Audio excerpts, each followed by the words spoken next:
I'm John Krasmanik. I'm the PI of the Virtual Telescope for X-ray Observations, VTXO. And the schematic on top shows what VTXO is. It's two small sats in precision formation flying to make an X-ray telescope with a 1 kilometer focal length and with the order of 50 milliarc seconds angular resolution, which is an order of magnitude improvement that has been achievable in the X-ray. This was part of one of the NASA so-called AS3 studies. And in our orbit that we've chosen, the highly elliptical supersync orbit, we're able to hold the formation for 10 hours out of the 32 hours per orbit with this type of performance. Now, just to acknowledge the team, so like I said, this is a collaboration between NASA Goddard Space Flight Center and includes scientists like myself who are CREST Cooperative Agreement scientists, and with New Mexico State University, and Asal Nassari, who is currently now at Space Dynamics Laboratory. Just to point out, there's another related paper at this conference by Kyle Rankin on the trajectory optimization studies for VTXO. And to point out that VTXO actually started as an EPSCoR program with New Mexico State and Goddard and has had a high level of student participation. And just finally, to acknowledge my former collaborator, or current collaborator, I should say, Jerry Skinner, who really wrote the seminal papers on the idea of to use these types of optics called phase Fresnel lenses that can achieve diffraction limited in formation flying spacecraft.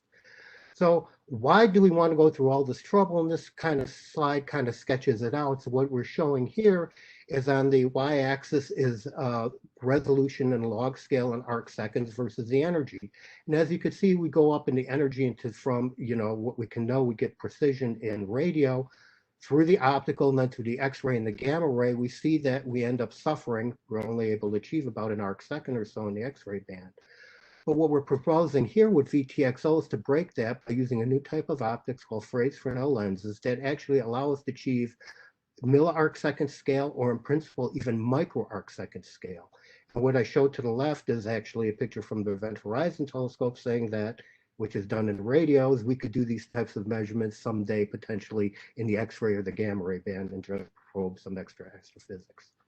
So just the science objectives, we're basically going to improve the spatial resolution of observing compact X-ray objects by an order of magnitude.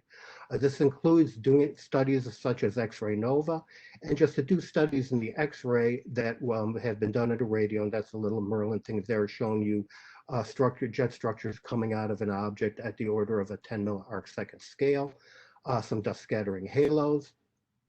But also, too, physics that are in reach include things like space weather, exoplanet space weather studies, such from Proxima b, because the angular scale we're talking about is very close, plus some other interesting astrophysics objects. The table on the side gives the count, if you will, the time to get 1,000 VTXO counts in the detector for various objects. And as you can see, is that even we're going to be flying relatively modest-sized lenses, we can achieve quality imaging over on a short time scale. Remember, again, we're holding the formation for 10 hours for each of the orbits. And then for certain targets that take a little bit more time, we'll revisit them at subsequent orbits. So how do phase Fresnel lenses work? They work by diffraction. And so what's shown here is in the middle is a SEM of one of our first lenses that we tested. So what you have is there's a simple focal length equation that determines the focal length as a function of pitch at the minimum edge, P min, the diameter and energy, and then you end up with, because of the energy term, you end up with small pitches. You fabricate it at the level of 10 microns there, and then you can form a lens. And what's shown on the right is one of the tests showing near diffraction limited imaging of the order of 20 milliarc seconds that we tested with this lens. These lenses work by changing the phase of the radiation, and that the amount of material to change the phase by 2 pi goes by the wavelength divided by the index of refraction decrement for the lens. And we've made lenses up to 3 centimeters in diameter. So in terms of, for just going through what it looks like for Y1 kilometer, and basically the plot on the side shows you that so 2 different lenses at 2 different energies that we're going to fly, how the angular resolution goes as a focal length, and showing that 1 kilometer is a natural scale. And so basically the picture shows that we separate them by 1 kilometer for the spacing. we're using a H2 high-vis X for the sensor for the X-ray camera, and we'll cool that down, and then we end up achieving from the formation flying of the order of 50 milliarc seconds, which is very well matched to the 1 kilometer focal length of the lenses that we're using. So the idea is to put this in to be a rideshare. A perfect mission would be the second Falcon Heavy flight, which went to supersynchronous GTO, gives us an apogee altitude of 90,000, a perigee of 200, which we plan on then boosting. It takes us about 20 meters per second to boost the each of the instruments. One instrument is an ESPA class shown on the ring down on the right. Another one is a 6U holding the optics craft showing there. And so the idea is that we have to get above about 70,000 kilometers altitude to get outside the radiation belts. The concept of operation is shown here. What we could see then is that coming out of perigee, we're relatively close, about 20 meter separation. The formation starts to form until we get to about 5 hours before apogee, where it locks on. Then we hold that formation viewing a target. So what we're doing is we're having a precision star camera that views both the target and then laser beacons on the other craft, which is shown in the schematic on top, right?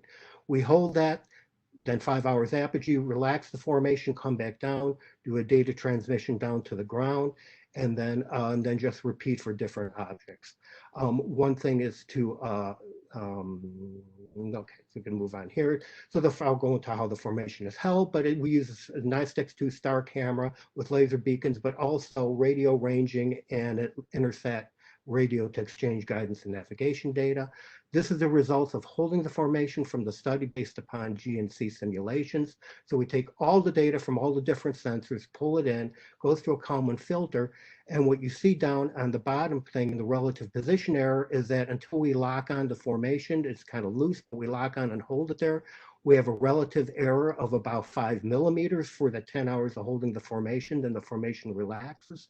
But we have knowledge at the level of about 250 microns, which is shown in the middle panel. That allows us to get the 50 milliarc seconds resolution. The other panels just show what the distribution of errors is for the on top is for the range error for the separation based upon, I believe, 400 runs. And then also just a delta V for the formation control for one distribution for doing it 400 times for orbit. This leads to what we have as formation lifetime of 260 days. So the instruments we have, the PFL optics, we have 3 optics on the spacecraft, the optics craft, the 6U shown on the right. We have then an X-ray camera, which is H2RG cooled sensor with an Acadia readout chip that we're using, developed by WFirst. That's on an optical bench then with the star camera. We also have a small charged radiation detector to make sure we monitor the environment. The middle panel shows the detector set. It's an ESPA class spacecraft with the, like I said, with the camera and the star tracker on a bench, charged particle ponder, avionics, and the propulsion to do the formation flying. Most of the propulsion is used is on this craft. And the S-band radio for ground comm and Intersat radio ranging and the comlink, GPS and power system. Next is shown is the 6U optics stat with the 3 ports that hold the lenses. There's the beacons on that for navigation, and that also carries a vacuum cold gas system. It gives us about 40 meters per second. We need 20 for the perigee boost, and then stuff for orbit maintenance, and then again with the radio ranging system and the power system. Just what they look like on the outside. These are the box here for the top 2 different views of the detector sat, and then with the wings out for the solar panels on the optics sat. The masses and the power and the telemetry for both the ground and the intersatellite communications is given there. And the radiation analysis that we did in the study says that 5 millimeters of aluminum needs to keep the TID under about 20 kilorad per year. And we're talking about a 260 day right now mission with orbit optimization potentially longer. And then just to give the summary, is that VTXO is using new type of optics, phase Fresnel lenses, to achieve 50 milliarc seconds angular resolution in the X-ray band by using precision formation small sat, flying small sats to form a virtual telescope with a kilometer focal length. We estimate about 260 days of mission, 260-day mission, about 200 days of science. And another thing that's interesting is while we'll put in a mission plan, target of opportunity observations are easily accomplished by just uploading it, and studies have shown that it doesn't cost that much in delta V. You just have maybe a lag, if you will, in a day to say, if, say something went boom in X-rays in the sky that you're interested in. Also, just neat for some neat tidbits for this conference is that preliminary GPS analysis said that you end up having a some about 100 meter or so resolution understanding even around apogee, which is good for lost in space. But also, the studies have shown that the S-band communication gives us a very modest, about 30 kilobits per second ground comm there, but to help into terms in case if there's issues, let's say, with loss in space. Again, we're holding the formation plus or minus 5 hours around apogee, and that the X-ray resolution is dominated right now by the formation flying and the size of the lenses and also the focal length we're shooting. But even so, we're able to get an improvement in a small sat thing of a factor of 10 in angular resolution of X-ray sources. And then just to remind you again, while we're doing this with the goal is that VTXO, it can be considered a pathfinder or a stepping stone to something. I show something a little bit better called MASSIM. It has better angular resolution and meter-sized lenses, and this was a design we put together about a decade ago and get information there. But the hope is that with VTXO success, that the path to potentially getting milli-arc second or even micro-arc second angular resolution in the X-ray or gamma ray band could be achievable. And just to note, in the gamma ray band, that could lead to a potential micro-arc second is 9 orders of magnitude or a billion-fold improvement over the current technique in gamma rays. So I thank you very much, and thanks. I would say I'd entertain questions, but alas, it's virtual.